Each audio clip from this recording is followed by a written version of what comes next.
আইনটা তৈরি হয় পার্লামেন্টে, সেই আইনটা প্রণয়ন করেন এখানকার কোর্টের মাধ্যমে। আইনটা কেন্দ্রের সরকার এনেছে, আলোচনা হয়েছে, কিন্তু গেজেট নোটিফিকেশন হয়নি। এবং যদি বা গেজেট নোটিফিকেশনের কথা এরা বলে থাকে সেটা ভুল। এটা মানুষকে নাগরিকত্ব কেড়ে নেওয়ার চক্রান্ত চলছে বাংলার মানুষের প্রতি।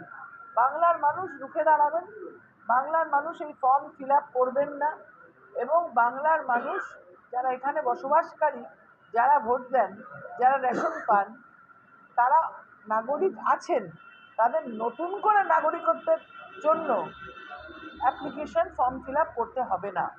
তাহলে দিদি, যেটা ইন্ডিয়ান সিটিজেনশিপ online.in বলে যে পোর্টালটা চালু হয়েছে, ওটা কি তাহলে বেআইনি? নিশ্চয়ই, যতক্ষণ না গেজেট নোটিফিকেশন হচ্ছে ততক্ষণ কি করে